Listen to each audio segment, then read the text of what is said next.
Barakatah Yahweh, Ba'Hashem Yahushai, Ba'Hashem, Racha Kodash. Welcome to another live lesson. The name of this one was The Shulamite Woman Was Solomon. But even if she wasn't, ... as in poetry, inside joke.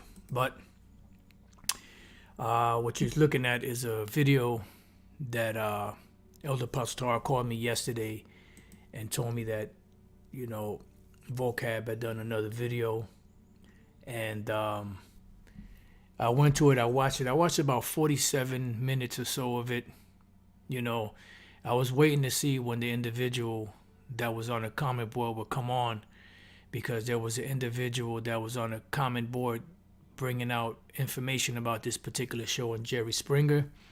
And I just want to say, Vocab, you're not a very good researcher, because if you were, it took me maybe not even 2 minutes to find the air date of that show. And it was March 19th, 1997. No, 1996, I believe 97, one of those two. I got to look it up again. I looked it up yesterday, and I was even tempted to put it in to give, to help your ass out, but I didn't. Somebody else did. But anyways, be it as it may, we're going to listen to this. And he goes into the word ruddy. Pastor covered that. But I want to just let it roll, because he's going to go into Songs of Solomon, the first chapter. And he's saying that because this is what them small hats say. I've heard this argument many times, that the person that wrote Songs of Solomon was the Shulamite woman, so on and so forth, this, that, and the other. It wasn't Solomon. Well, we're going to get into that, and, well, you know what? Let's just listen to this and we'll get into it. Lord's will, everything will come together. To this, and even do a study of how color words were used in the Hebrew. Every indication from every credible source that I've seen, and I encourage people to look this up, is that ruddy is describing a reddish hue of brown.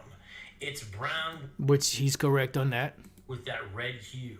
And if you think which when you look at the actual word, but as you've heard Elder Pastor break it down, the reason why the Philistine looked at King David like that was because he said, "Who's this scrawny little wimp? You bringing to fight me? I'm a man of war." He probably had scars on his face, probably had pieces of his nose missing, maybe one ear was gone or a piece of his ear was gone.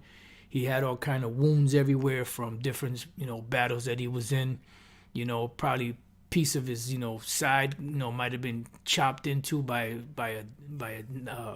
a dagger or a sword or whatever the case may be. And you bringing this kid up here to fight me. This is, and that was the sentiment that Goliath had towards King David. People talk about the red heifer. It's not an actual red cow. It'd be a basic brown cow with that red hue. A lot of horses kind of have that. Now this is talking about in relationship to a person's. It does seem to his skin tone. Some people have said in regards to his hair, but it describes him in a certain kind of way. He's handsome and he has a reddish hue, but this ruddy is usually understood to be brownish red or reddish brown, if you want to look at it that way. That means that David and Esau would be able to be described the same way. So, well, there's a reason why it said ruddy for King David, because it uses the same Hebrew word for King David in ruddy and for Esau in red. But there's a reason why one said ruddy and the other one said red. Red and ruddy are two different colors, or red and ruddy are two different sentiments, So, Vocab, you lose again.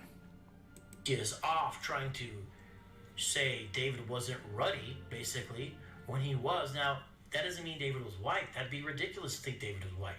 But it's also equally ridiculous to think of Solomon as being black. Here we go. The Hebrew Israelites mean it, because when you actually go to Song of Solomon 1:5, who's speaking here in Song of Solomon 1:5? It's the she, and it's the she, right? But we're going to get into it. But what I want to do is I want to start off real quick. It says the young Shulamite bride and Jerusalem's daughters. right? So it says Songs 1 and 1, right? Songs of Solomon 1 and 1. The Song of Songs, which is Solomon's. Whenever you write a book, whenever you write a song, whenever you write poetry, for that matter, whenever you paint a picture, whenever you do anything, build a structure, or whatever the case may be, what is the main thing besides the name of the structure or the way that it was erected or the reason why it was erected? What is the main thing that is accompanied with that? The name of the person that put it together. When you look at these books, you don't have books out there, by, such and such book by an anonymous writer or source, unless they use a pseudonym, which you have those, which is a fake name. You have a lot of different authors out there that write different types of books, and they use a pseudonym or a different name or a fake name, so that they can reach another, batch of people, so to speak, so you could understand. All right. So the title or the words or the credit for the person writing that book would be printed. Their name would be printed there as the author. So right off the bat, when we read this Songs of Solomon 1 and 1, the Songs of Songs, which is Solomon's. So he's putting his stamp on it, and this is why it's called Song of Songs,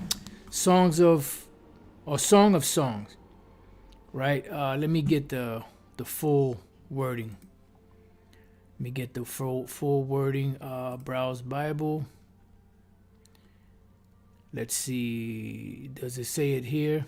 Song of Solomon. You see, Song of Solomon. The name of the book is called the Song of Solomon, or the Songs of Solomon. All right. So it's attributed to King Solomon. Okay. The Song of Songs, which is Solomon's. Now it says the young Shulamite bride and Jerusalem's daughter. So let's say that, let's deal with the word Shulamite now. All right, let's deal with the word Shulamite. Let's go here to Songs of Solomon 6 and 13. Return, return, O Shulamite. Return, return. Oh, matter of fact, before we even go into the Shulamite, right, let's go into the fact, because it says a young Shulamite bride, which when you read this, there's times where it's speaking of a woman, which King Solomon was referring to himself as a woman, and the Most High as the man, and his devotion and his love for his man. All right, which in this world, they make it to be happy, but it's not talking about that. You can, like King David and Jonathan had a love for each other, which was a brotherly love, but in this society it's taken as being happy lovers, because this is a perverted place. But the love that King Solomon had for the Most High, the love that King Solomon had for if I say King David and Jonathan, the love that brothers have for each other is different from a love that a man has for a woman. Okay? So nevertheless, in this book, which is 8 chapters long, King Solomon was writing about the Heavenly Father. All right? So when we go to just to build on the point that of the woman point, when we go to Jeremiah chapter 6, right? I'll start at the point. No, you know what? I'll just go straight to the point. Jeremiah 6 and 2. I have likened the daughter of Zion to a comely and delicate woman. So pretty much on that note, if you're saying that this is a woman, well, it ain't a woman. It's King Solomon as a woman, right, as a bride, right? And here in Jeremiah it says, I have likened the daughter of Zion to a comely and delicate woman. So the Israelite man is referred to as a comely and delicate woman. Now, when we go to same book of Jeremiah, chapter 3, and verse 14,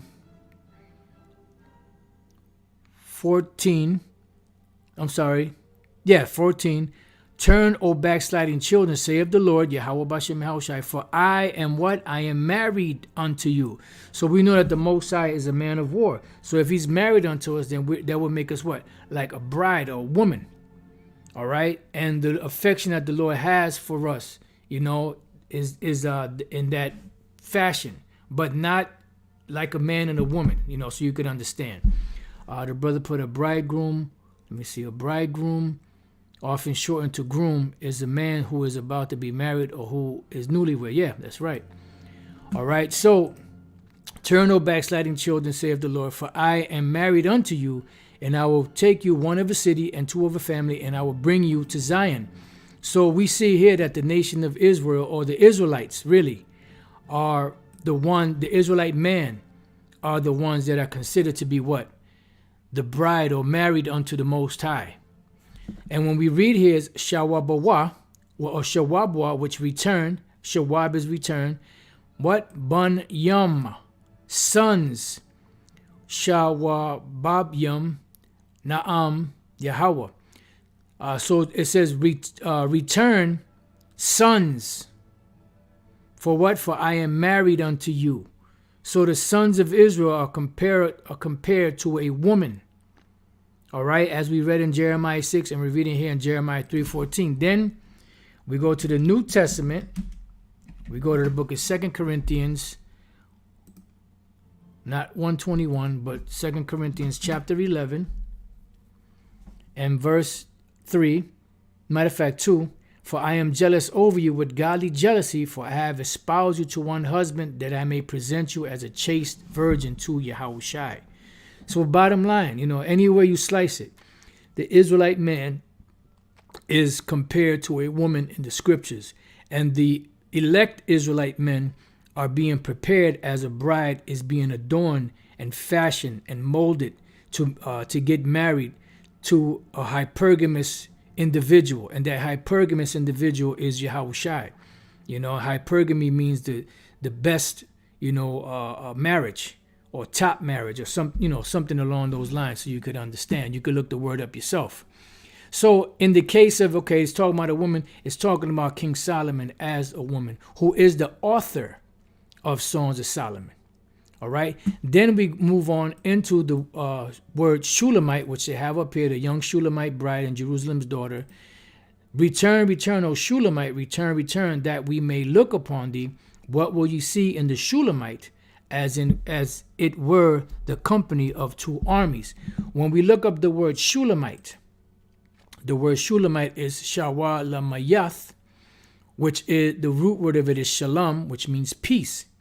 Shulamite, the perfect or the peaceful, the heroine lover of the Song of Songs of Solomon, right? We read on down, the Shulamith, an epithet of Solomon's queen Shulamite, which is not the epithet or the name or another name for Solomon's queen. It is a name for Solomon himself.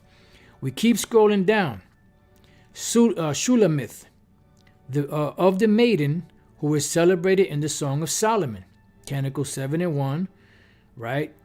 But Hashawalamayath may be taken for the Gentile noun IQ, Shawanam Yath. Shunammite, from the town of Shunem, keep this in mind, is by Eusebius called Sulam. The Shulamite, and this on account of the article seems preferable.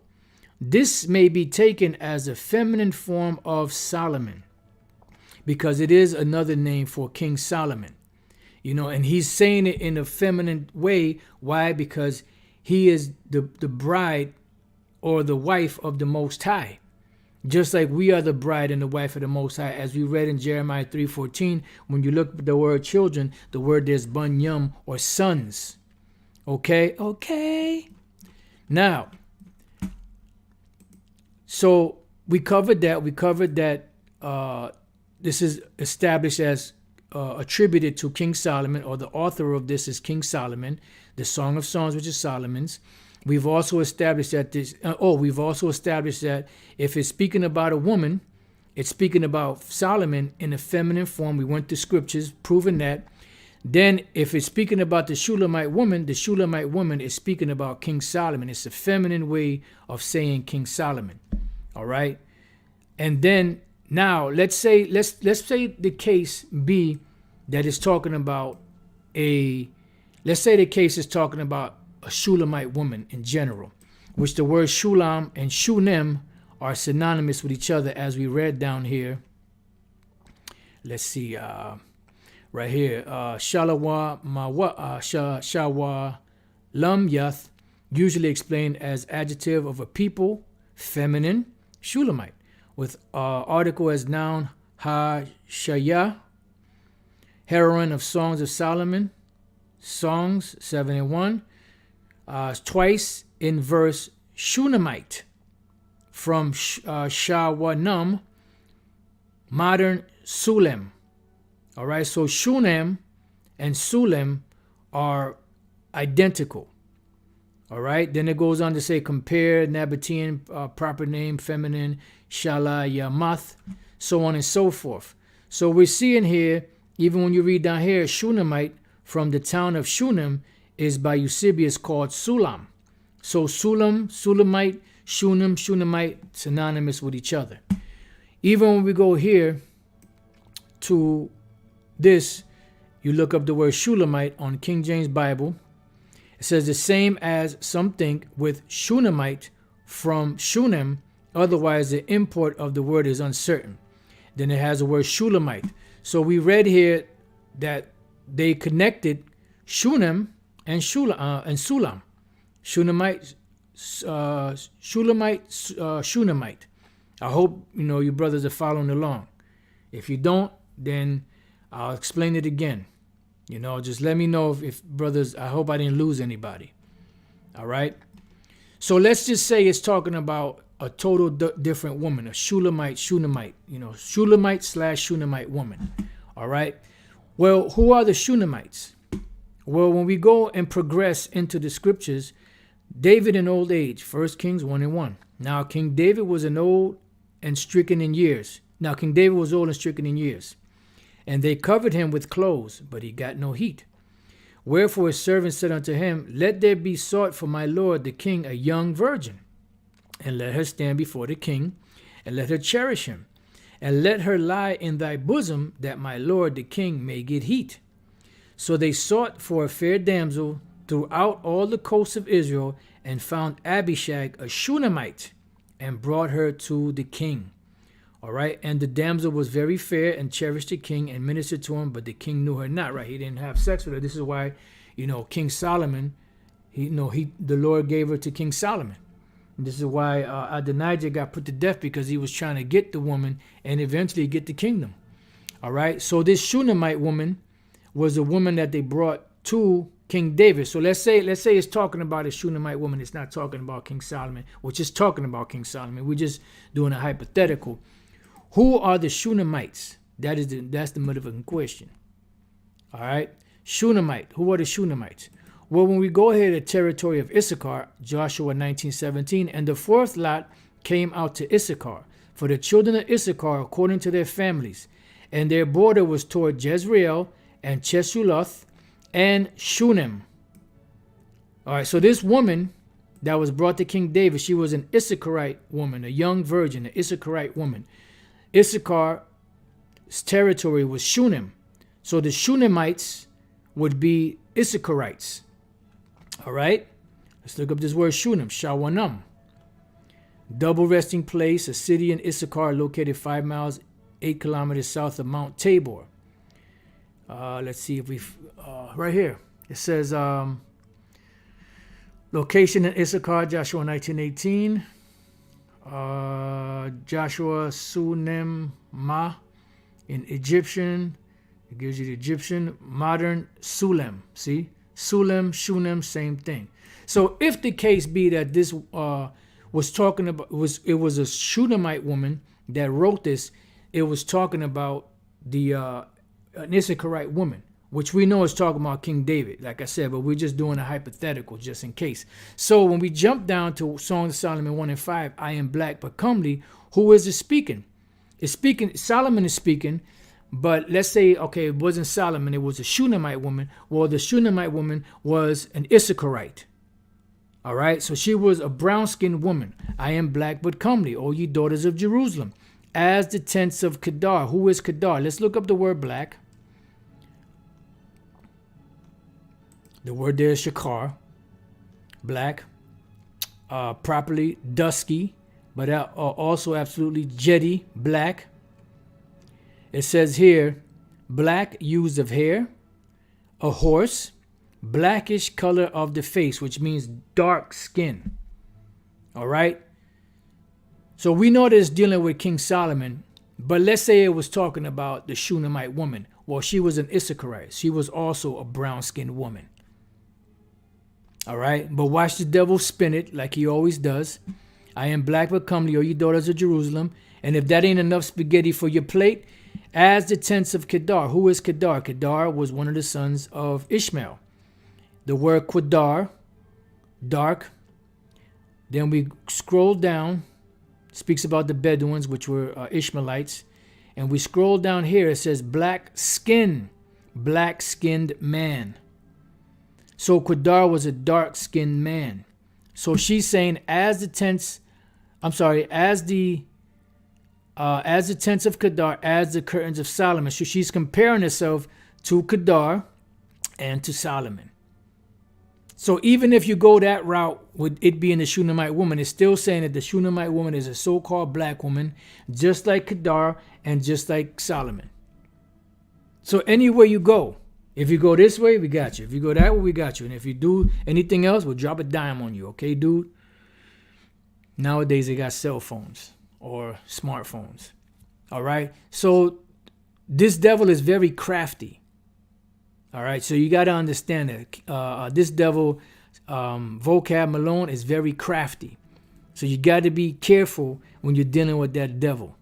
And then he'll act all innocent, and everything. So even in this, which we're going to let him speak, even when he says this, he pretty much shot himself in the foot no matter which way you look at it. Because if the Shulamite woman, if the Shulamite woman wrote this, which she didn't, she's a Shulamite / Shunammite, which is an Issacharite. As the tents of Kedar, as the curtains of Solomon. So either way you slice it, it's still letting you know that the Israelites are brown-skinned people. So let's listen to more of this nonsense that vocab was spewing. Someone may say, well, that's not inspired. Well, we'll take a look at it here after we look at this clip. I just want to get this out there first. I am very dark but lovely, O daughters of Jerusalem, like the tents of Kedar, like the curtains of Solomon. That should tell you right there. The very end part of it clearly is not Solomon speaking, because the person says, like the curtains of Solomon. So pretty much, if that's the case, then she was dark-skinned, just like Kedar was dark-skinned, just like King Solomon was dark-skinned. All right? There was another point that came to mind. Let me see, where are we at? 26 minutes. Let me bring it back just a little bit, see if I could refresh my memory. Daughters of Jerusalem, like the tents of Kedar, like the curtains of Solomon. That should tell you right there. The very end part of it clearly is not Solomon speaking. Well, when you write poetry, when you write books, when you write different things, you write in what's called the third person. Let's see something. Let's type in this.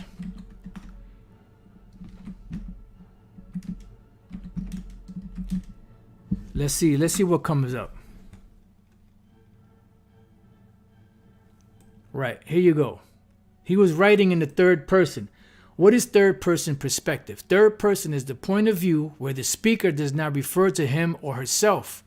Public schools should work hard to retain teachers. In that sentence, the writer does not refer to his or herself. Let's see what else, if we can get a better one. To write in the third person refers to people or characters by name or use third person pronouns like he, she, it, his, her, its, him, her, it, himself, herself, itself, and themselves.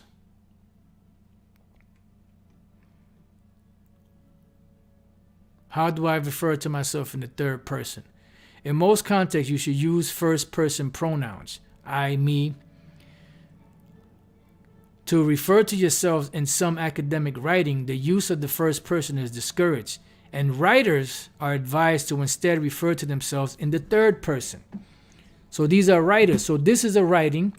These are songs that King Solomon was writing about the Heavenly Father and about wisdom. And he was writing about himself in the third person. So you're not going to directly say and I, and I, and I. This is why when you go to the top of it, the Song of Songs, which is Solomon's, because he wrote this. But as you read through this letter, of devotion to the Most High and to wisdom, pretty much he's writing in the third person. This is why he refers to himself sometimes as a she. And we already explained that the sons of Israel are compared to a comely and delicate woman, so on and so forth. So no matter which way you slice it, it still comes up, that the Israelites are dark-skinned or brown-skinned people. Let's see what else this devil got. Because the person says, like the curtains of Solomon. Right, because he was writing in the third person. What don't you get about that? It's a poem. Vocab. They did you dirty, man. Like Apostle Tar said, you should hire yourself a lawyer and get your money back. Get you a small hat because they usually do the best job. Somebody speaking about themselves, if it's Solomon, wouldn't say like the curtains of Solomon. Yes, he would if he was writing in the third person, which he is. Remember, this is a poem. This is poetry. It's not that hard, vocab. And you should be ashamed of yourself, man. All this studying you've done, all this money you paid, and you can't even get around that. They would say. But you know what you are? Let's go real quick here to Psalms 58. And the devil, you cut him and he'll just act like you didn't cut him. And you know what they're good at? They're good at going right back, circumlocution, going right back to the same argument that you just destroyed with the scriptures, going right back to it. Psalms 58:1. It says, to the chief musician, Altashkith Michtam of David. Do ye indeed speak righteousness, O congregation? Do ye judge uprightly, O ye sons of men? This is directed to you Edomites. It says, yea, in heart ye work wickedness. Right, in your mind you work wickedness. The scriptures say that the heart is deep. You weigh the violence of your hands in the earth. Yeah, look at the earth. And who is responsible for the destruction of the earth? Who is responsible for the miseries and the chaos and the famine and a lot of the pestilences? Well, of course, overall the Most High. But who is he using on the left hand to do this? You Edomites. You weigh the violence of your hands in the earth. The wicked are estranged from the womb. So as soon as you're born, you're estranged. Why? Because you are the wicked. It says the wicked are estranged from the womb. And the scriptures say that the earth is given into the hand of the wicked. The earth is in your hands. You are the one in control of it. You are the one in rulership of it. So it says they go, and then also the scriptures identify the Edomites as being the wicked. They go astray as soon as they be born, speaking lies. And that's all you do is speak lies. You are physicians of no value. You are forgers of lies, physicians of no value. Their poison is like the poison of a serpent. They are like the what? The deaf adder that stoppeth their ear. And no matter what you say to this devil, no matter how many times you cut him, no matter how many times you slice him, no matter how many times we check these fools and or that my man Deacon Asaph, they're not going to get it. They're not going to listen because they are not wired like that. They are wired to, and then the way that they're trained to go around and circumvent your argument.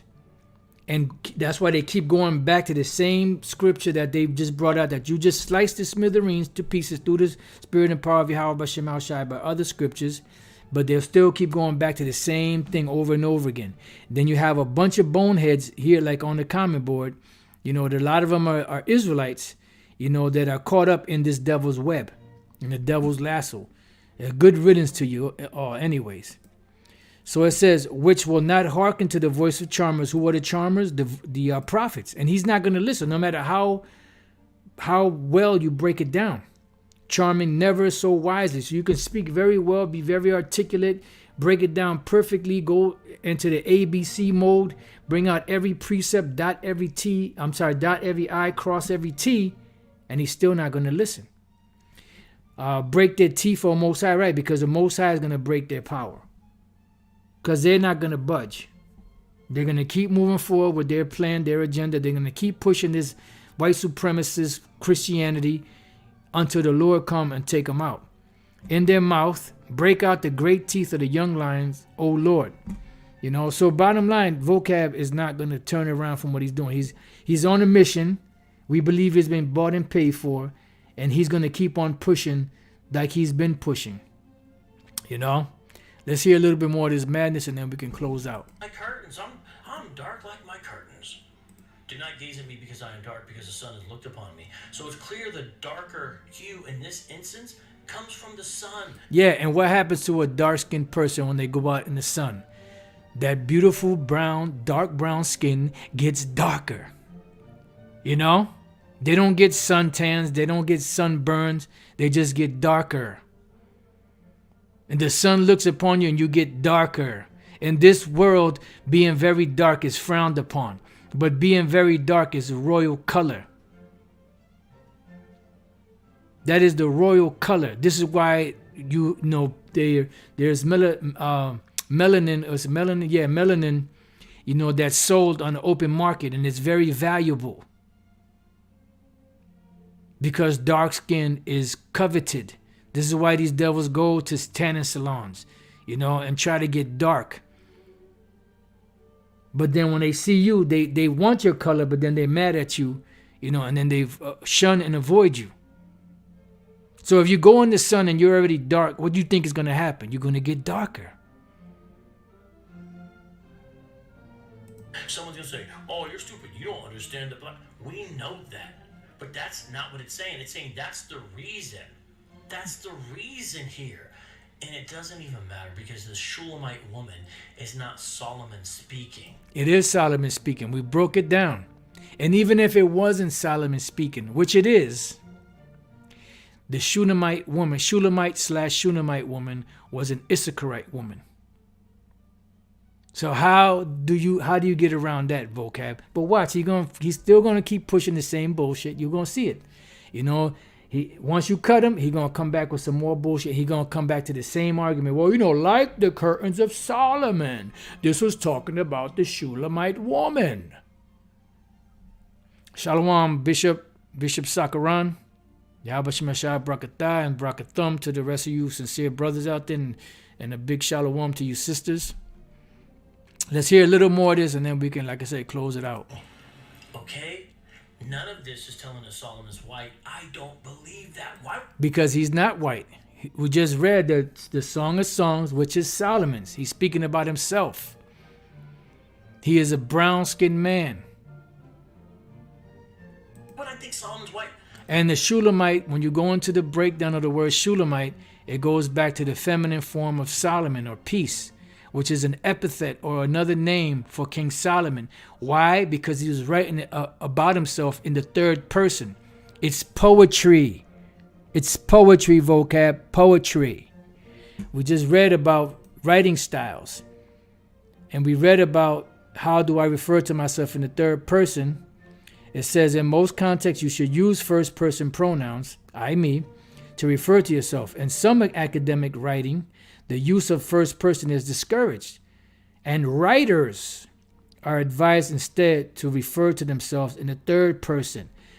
Like we read up here, refer to people or character by name or use third person pronouns like he, she, it, the Shulamite woman, her. Come on, Vocab. It ain't that hard. But you can't get Solomon being black out of here. Just like you can't get... Yes, you can. You can get Solomon being black out of this. Because black here, when it says very dark, I am very dark. And this even breaks it down even further. I am very dark. You know? That when you go to the word black, it's blackish of skin. Then when you look up the word Kedar is dark skin or black skinned man. You know? And then Solomon is also in there. because this is speaking about Solomon. So no matter which way you slice it, it still comes out that the Israelites are brown skinned. No matter how you slice it, vocab. Judahites being black out of Jeremiah 14:2, it's a verb. Just like you can't get David being ruddy actually being black somehow, but then Esau's also. Well, Red Fox, was he not considered to be so-called black? You know? You had Detroit Red, I believe Detroit Red was Malcolm X, and then Red Fox, I forget what they called him. He was something red before he was Red Fox, if I'm not mistaken. You know?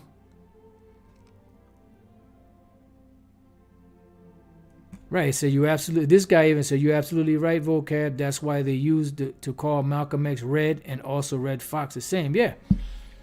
You know? So, you know, it could be that he was that hue, or he could have been a little darker or darker. You know, when you type in the word ruddy comes out darker. But in the context that is written, the word ruddy is used of youthful beauty. Let's go real quick to the editions of Esther. Matter of fact, let's just go back to the main point.